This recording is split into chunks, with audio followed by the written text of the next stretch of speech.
শেখ হাসিনার বাসভবনে ভয়াবহ আগুন, পুরো দেশ জুড়ে তোলপাড়। আপনি কি জানেন কি ঘটছে, শুনেছেন কি? শেখ হাসিনার বাসভবন সুধা সদনে ভয়াবহ আগুন লেগেছে। পুরো দেশ এখন তাকিয়ে আছে, আর এই আগুনের ঘটনা জানিয়ে দিয়েছে কিছু একটা ঘটছে যা কোনোভাবেই সাধারণ নয়। এটি এমন একটি ঘটনা যা আপনার অন্তরে তীব্র শোক ও উত্তেজনা ছড়াবে। ধানমন্ডি ৩-২ নম্বরে অবস্থিত সুধা সদনে ভয়াবহ অগ্নিকাণ্ডের পর পরিস্থিতি এতটাই উত্তপ্ত হয়ে উঠেছে যে কেউ বুঝে উঠতে পারছে না এটা কি শুধুই দুর্ঘটনা নাকি এর পেছনে একটি গভীর চক্রান্ত রয়েছে।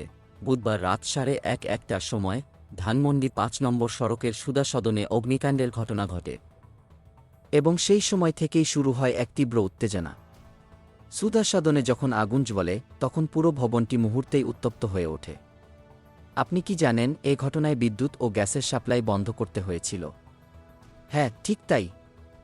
কারণ পরিস্থিতি এতটাই ভয়াবহ হয়ে গিয়েছিল যে বিদ্যুৎ ও গ্যাস কর্মীরা আগুনের বিস্তার রোধ করতে দ্রুত পদক্ষেপ নেন।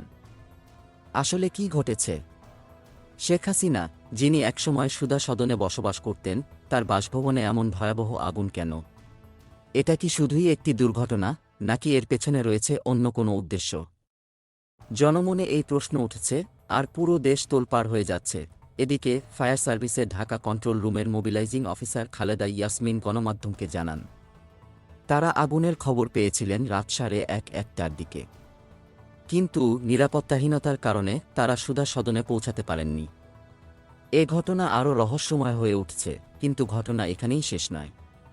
জুলাই গণঅভ্যুত্থানের পর যখন শেখ হাসিনা ভারতে পালিয়ে গিয়েছিলেন, ঠিক তার পরদিনই এমন একটি তাণ্ডব চলছে। এবং তার আগেই গতকাল রাতে নিষিদ্ধ ছাত্র সংগঠন ছাত্রলীগের ভেরিফায়েড ফেসবুক পেজে এক ভাষণ দেওয়া হয়। তারপরই বুধবার রাতে ধানমন্ডি ৩-২ নম্বরে ভয়াবহ ভাঙচুর ও অগ্নিসংযোগ করা হয়। এটা কি ছিল এক পরিকল্পিত রাজনৈতিক ষড়যন্ত্র নাকি কোনো বিরোধী শক্তির তাণ্ডব?